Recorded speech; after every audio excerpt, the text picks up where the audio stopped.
What's up, guys? Back for another Facebook group Rant Fridays. Let's recap how this is going to go. You should know the formula by now. I go inside Amazon seller Facebook groups.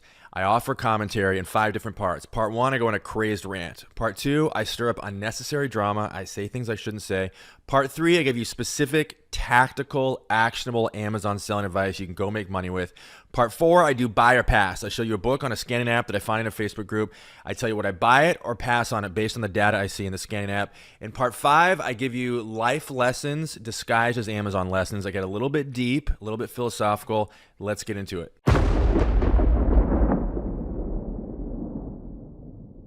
So this is kind of a weird mix of a rant and actually a celebration or praise, like the opposite of a rant. Okay, so this person says, I want to thank the fellow FBA seller that was scanning it twice as nice today. Without giving any context, I'm assuming twice as nice as some book source that he was at. He was so kind as to let me know which books he'd already scanned and then left me a whole section of books to go for. Okay, so here is the compliment part of this video, which is, it is actually, in my experience, I don't approach other sellers when I see them very often. I'm just like introverted like that. I'm weird. I am very nice when I interact with other sellers. So if they approach me, it always goes well. But in my experience, the limited number of times I've been the one approaching, I would say it's gone poorly the majority of the time. Now, I don't want to say poorly, like poorly, but I found that most sellers are really standoffish. Booksellers in particular, we're a weird bunch. That's okay. Like, I'm weird. Like, I flaunt it. We're definitely weird. And a lot of sellers are really standoffish and they feel like you're kind of intruding on their turf, or there's just sort of a competitive undertone to the conversations I've had most of the time. I don't want to say they're like bad, like 7 out of 10 bad. I just noticed there's like a slight amount of hesitation. Probably the majority of the time when I've approached another seller, it's just a little bit weird. I want to compliment this person for being so cool to this other person who's posting here in the Facebook group. That's awesome. A lot of Amazon sellers, particularly Amazon booksellers, were really antisocial. And I am among the most guilty parties, but I am like at least cordial and, you know, hopefully personable to other sellers when I do meet them. Okay, now here's the rant part of this video. You ready? How do I say this politely? There are certain environments that attract certain types of people and other environments that attract other types of people. If you go to a liquor store at 1 a.m. in a really bad neighborhood, okay, you're likely to encounter one type of like temperament. And you go to a yoga studio in, South Orange County, California, you're likely to get a different type of temperament. Maybe I'm stereotyping, but I think most of us can agree on this, okay? So it is in the Amazon selling world. You go to, let's just say an average thrift store, okay? This is like a lowest common denominator type book source, okay? It may or may not go well. You're gonna encounter sellers probably majority of the time. I probably had just like a bad run with some people when I was talking earlier about my past experiences. Probably most of the time it's gonna go totally fine. Everyone's gonna be cordial. It's gonna be like cool. You make some friends, right? But then, you guys, what is the 1 a.m. liquor store in a bad neighborhood version of Amazon sourcing? Pop quiz time. Think about this for a second. Where could you go in the Amazon, we'll just keep it on books now, the Amazon book selling ecosystem where you're most likely to run into absolute savages who will bite your face off if you so much as come within 6 inches of them or 6 feet of them?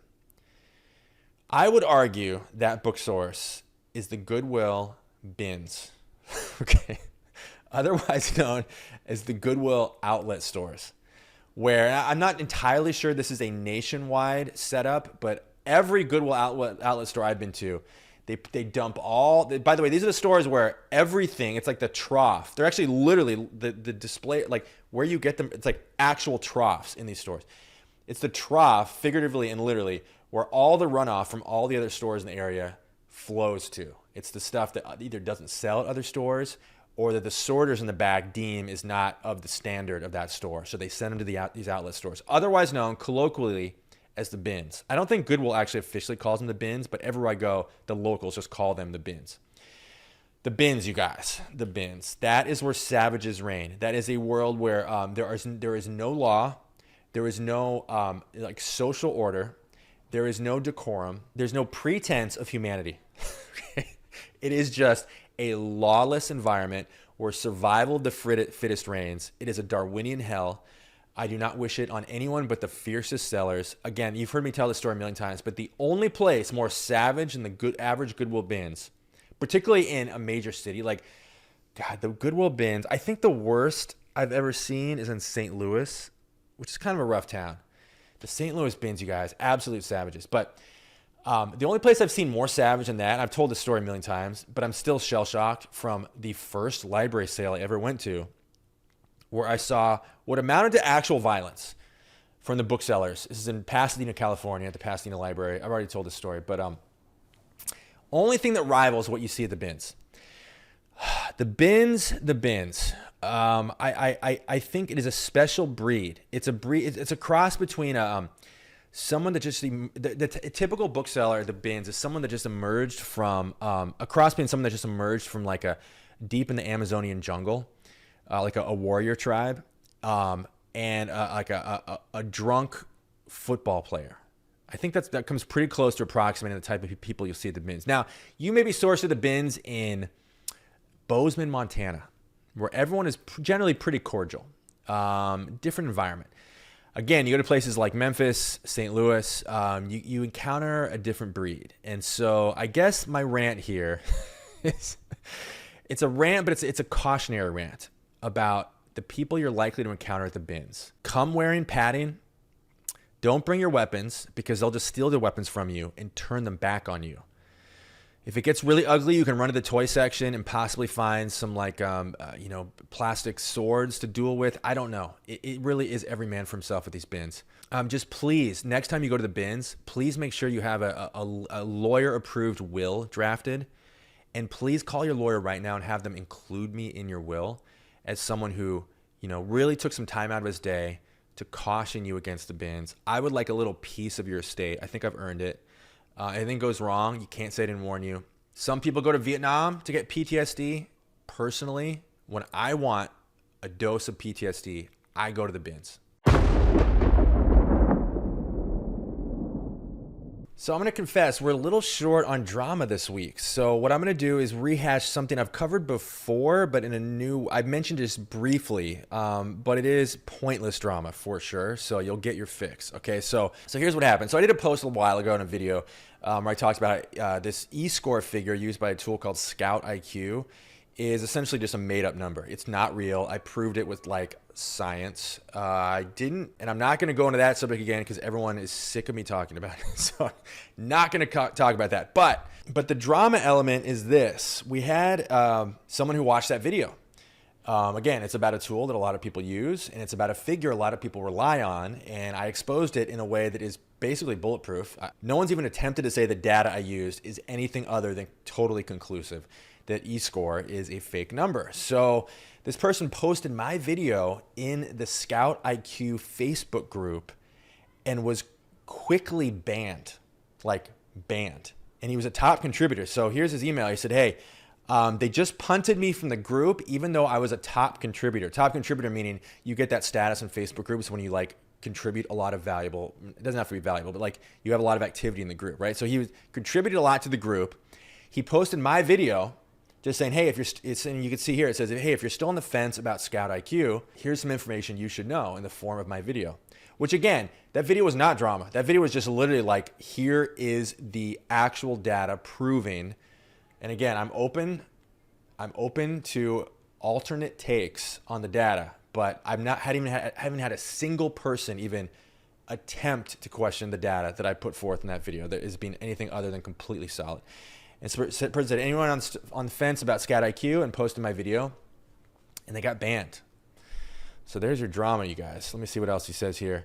He said the video was up for an hour. One guy commented acting like it was my video. Another hour later, they booted me. So there's your drama, you guys. We got people being silenced for speaking the truth. This person says, has anyone had a really bad sales week? I'm worried if there's something wrong with my account. I've gone 4 days without a single sale. Okay, I don't need to read the rest of this because these posts happen all the time. People go a few days without a sale or a week, whatever, or even a day, and they think something's wrong.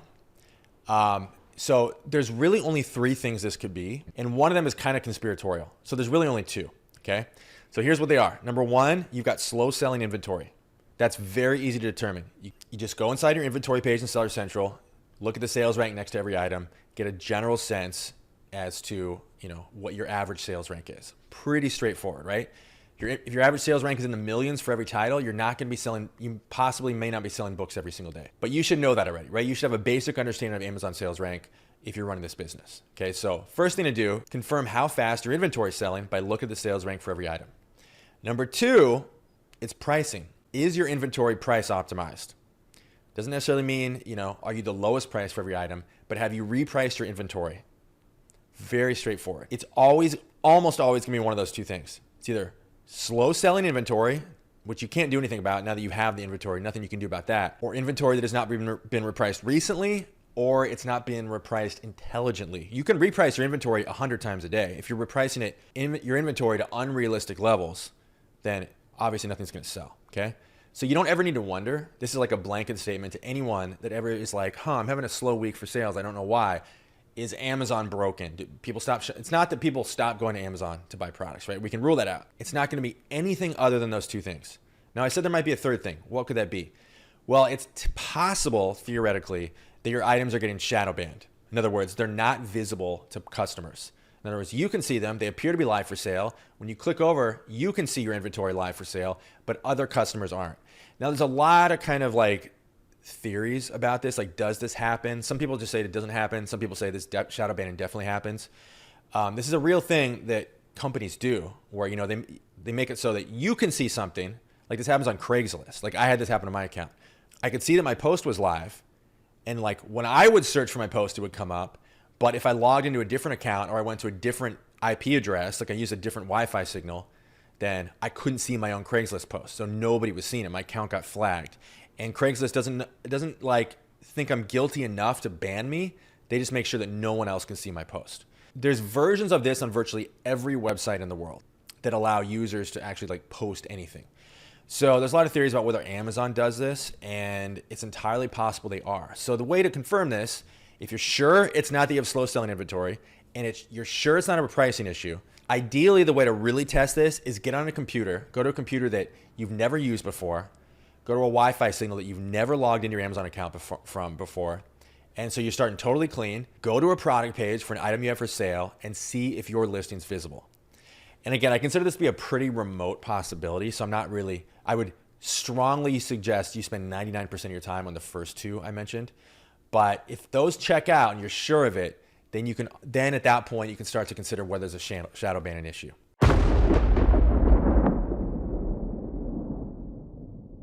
Okay, buyer pass. This person said, here's an interesting one. Lots to decipher. On one hand, I have an option to sell back your book for $5, but Scout IQ has it as a $9 profit, and that's not even with the target price matching the lowest, with the target price matching and fulfilled by merchant listings. So I sell it for $22.50 FBA.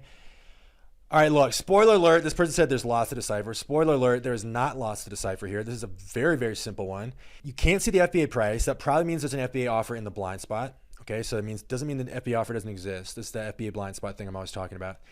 So all we have to go off of. So first thing I would do here is click over to see what the lowest FBA price actually is. By the way, it's so hilarious. The sales rank's 30,000, which means it's selling multiple copies a day, but the E-score is 0. It's just, ugh.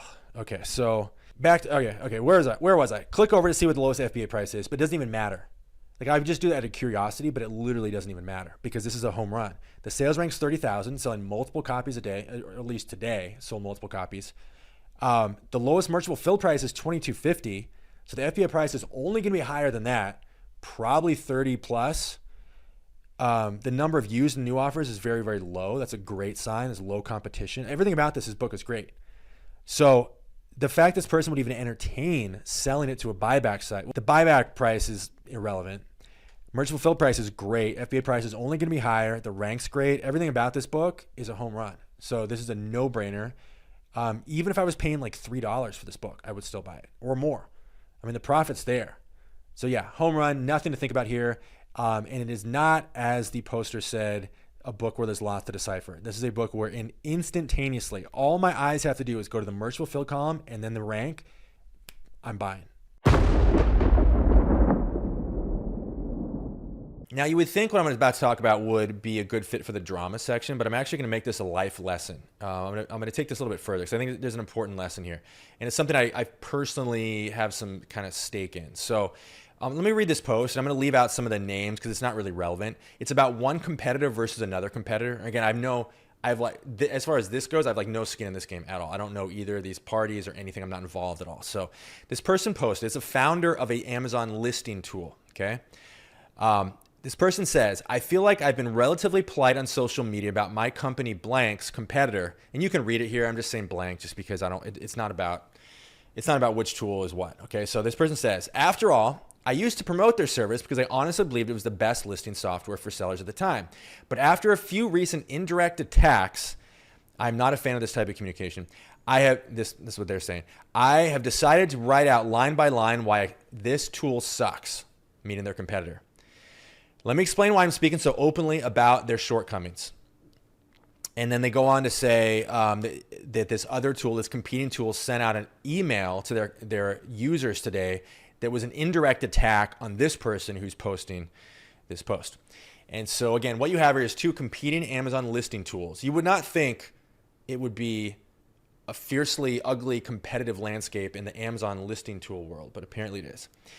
So they sent an attack and this person's responding. And so now it's war, apparently. So now they're going at each other.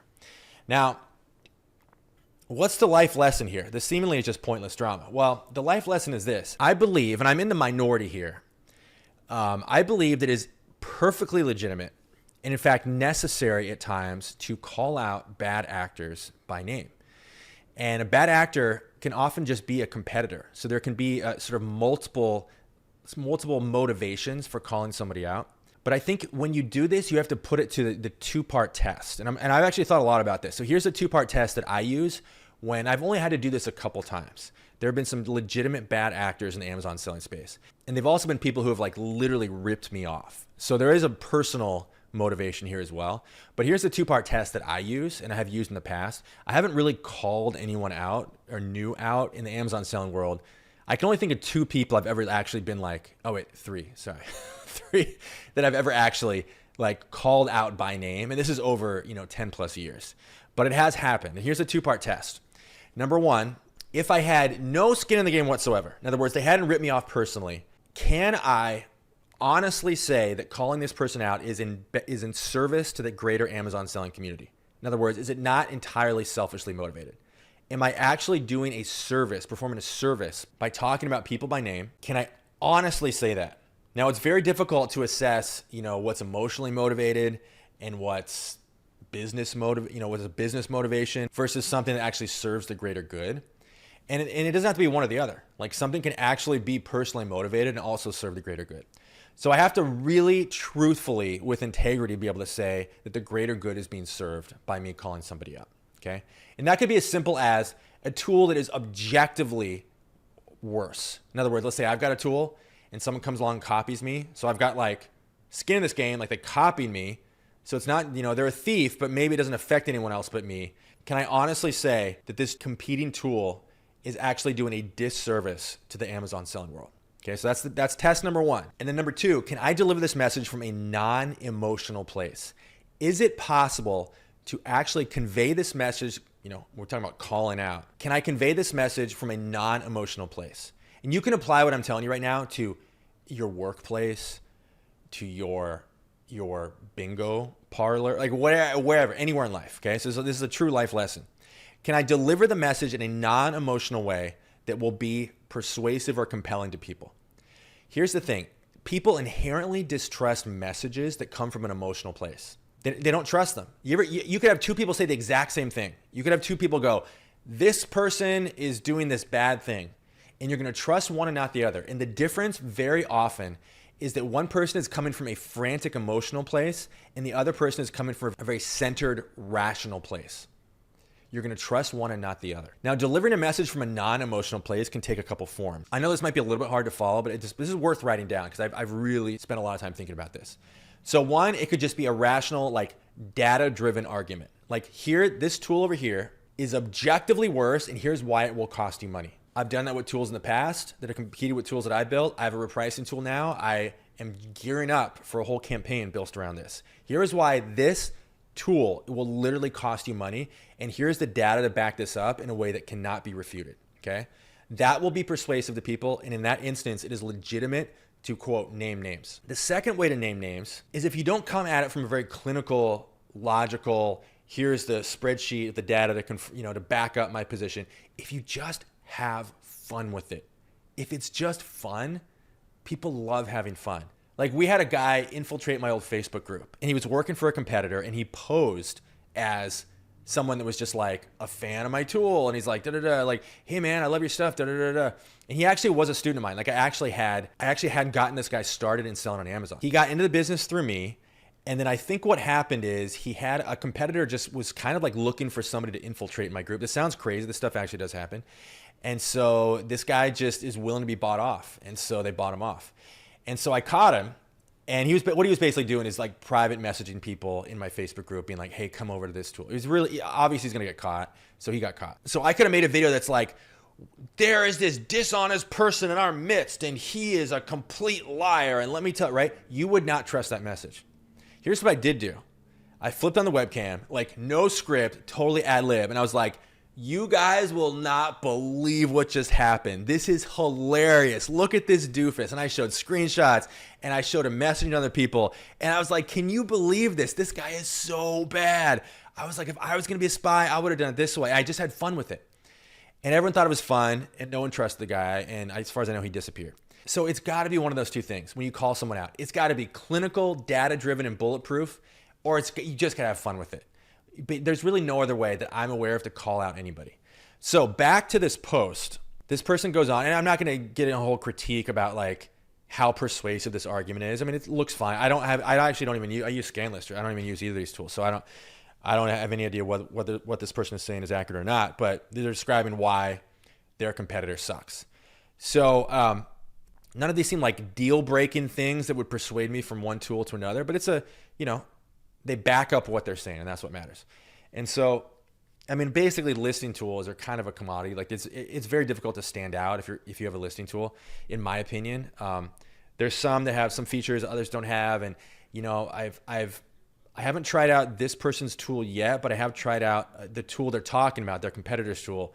And they have a bunch of bells and whistles that I just like, this is all unnecessary. I don't need any of this. And I'm just going to go with the cheaper option. So that's why I use ScanLister. But so the big takeaways here, it is okay to call out bad actors, either in the Amazon selling space or in your just broader life. You have to do it in a way that serves the greater good.